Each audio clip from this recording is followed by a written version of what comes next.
The Golden State Warriors have shown strong interest in Lauri Markkanen, a player who could elevate the team to favorite status in the Western Conference. However, after months of negotiations, the Warriors and the Utah Jazz have yet to reach a satisfactory agreement for both sides. This impasse could worsen, as Markkanen can sign a contract extension starting August 6th. Tony Jones of The Athletic, during an interview on ESPN 700, highlighted that besides the difficulties in negotiations, Markkanen does not want to be traded. "I would expect him to sign on August 7th or after August 6th. Lauri does not want to be traded," Jones said on July 29th. "I believe he will do it after August 6th, thus avoiding trade talks this year. I don't think signing on August 6th is an option. We are almost 100% sure he will sign on August 7th. Jones also mentioned the strong relationship between the Jazz and Markkanen. He noted that the player and his family have adapted well to Utah, and that Markkanen has formed a close relationship with coach Will Hardy, who managed to unlock the player's potential. Lauri has really adapted to Utah. His family has adapted to Utah," Jones said. "The Jazz can trade him between now and August 6th, and Lauri knows that, but he has formed a very close relationship with Will Hardy, and Will really found a way to unlock his career." For the Warriors, the need to improve the roster is clear after finishing 10th in the Western Conference last season and losing in the play-in.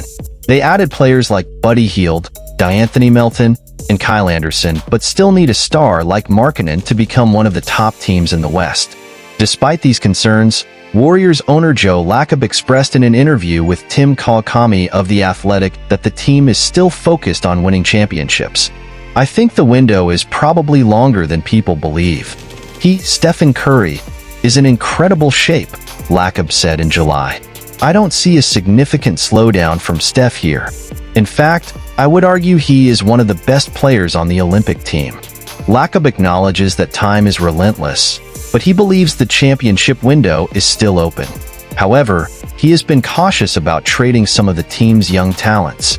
When asked if Brandin Podziemski is the player the Warriors don't want to include in a trade package, Lacob replied, "I'm not going into details like that. No way. But I don't want to give him up, or JK."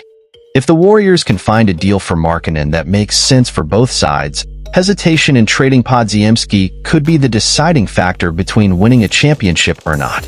Podziemski had an impressive rookie campaign, averaging 9.2 points, 5.8 rebounds, and 3.7 assists, but still has much to prove to become a player of Markkanen's caliber, who averaged 23.2 points, 8.2 rebounds, and 39.9% shooting from three last season. Markkanen, at 27 years old, offers a rare combination of talent and youth that could help the Warriors win now and in the future. First, let's be clear. Lauri Markkanen is an exceptional player. With averages of 23.2 points and 8.2 rebounds last season, he is exactly the type of talent that can help us reclaim our dominant position in the Western Conference. But here's the big question. Is it worth sacrificing our young talents like Brandin Podziemski to bring him to our team? Now, let's get straight to the point. I understand Joe Lacob's hesitation in trading promising young players. Brandin Podziemski has shown incredible flashes of potential in his rookie season. But let's face the facts, folks. He is still far from being the player Markkanen already is. We are talking about a guy who can take us back to the finals. And honestly, our time is running out with Stephen Curry still in his prime. Do we have the luxury of waiting for Podziemski to fully develop? And speaking of Curry, how many more times will we have the privilege of seeing our legendary point guard playing at an MVP level? The window of opportunity will not stay open forever. And that makes me question our management strategy. Joe Lacob talks about winning championships, but is hesitant to make the necessary trades. Are we really committed to this win-now mentality? Or are we letting nostalgia and hope for future development cloud our judgment? Tony Jones recently said that Lauri Markkanen does not want to be traded. Well, that's a problem, but it's not an insurmountable obstacle.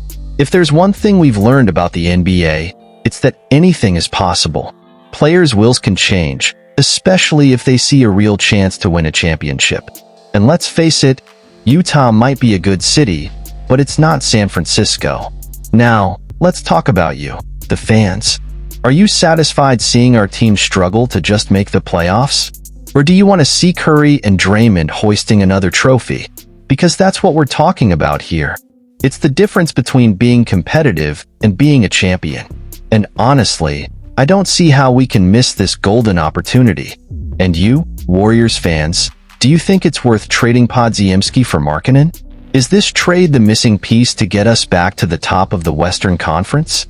With the possible departure of Jeremy Grant from the Portland Trail Blazers, many wonder if the Golden State Warriors should get involved in this negotiation. Would Grant be a good addition to the team? Jeremy Grant's days are numbered in Portland. His $132.4 million contract and the team's interest in positioning well in the 2025 draft make his trade almost certain. Trailblazers writer Aaron Fentress said in a recent interview that it's a matter of when, not if, Grant will be traded. But where do the Warriors fit into this story? Even though Grant has not been mentioned as a primary target in internal NBA conversations, Golden State has contracts that can be adjusted to fit the player's salary. I would be surprised if Jeremy, Grant, or Anthony Simons aren't moved. I've been told that's definitely the goal, that one of the two will likely be gone before training camp, Fentress said. According to Jovan Buha of The Athletic, the Warriors would need to give up 2 first-round draft picks to close a deal for Grant. Although losing future picks is not ideal, keeping young promises like Brandin Podziemski and Jonathan Kuminga is the priority, according to Joe Lacob and Mike Dunleavy Jr. Grant would bring defense and experience to the Warriors, characteristics that could be valuable in the quest for another championship. Although he is no longer the same player who shone with the Denver Nuggets, his veteran presence could help stabilize the team. And what about Andrew Wiggins? After helping the Warriors win the 2022 championship, his last 2 seasons have been inconsistent. His $84.6 million contract makes him a logical trade candidate, especially to balance the payroll with Grant's possible arrival. Grant could also be a plan B if the Warriors fail to acquire Utah Jazz All-Star Lauri Markkanen, who might come at a more affordable cost. So, folks, let's get straight to the point. The burning question: should the Warriors invest in Jeremy Grant?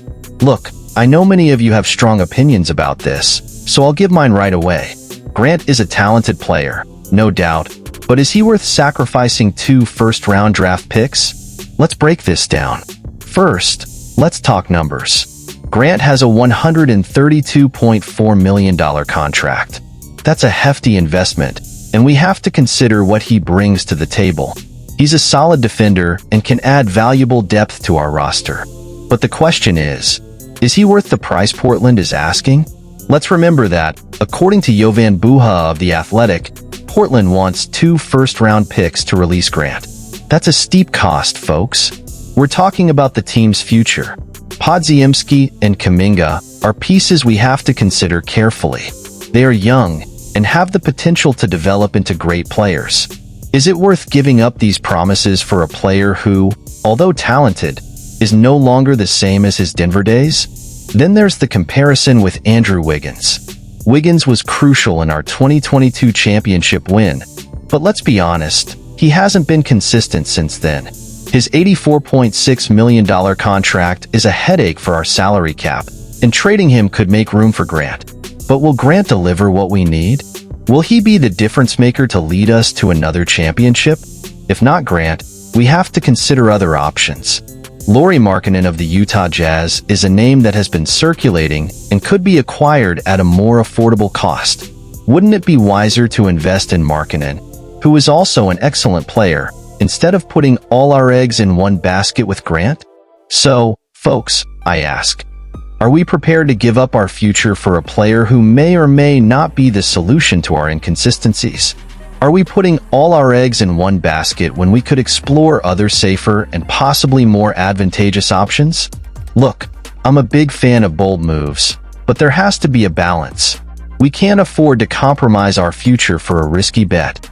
The Warriors are a championship team, and we need to think strategically.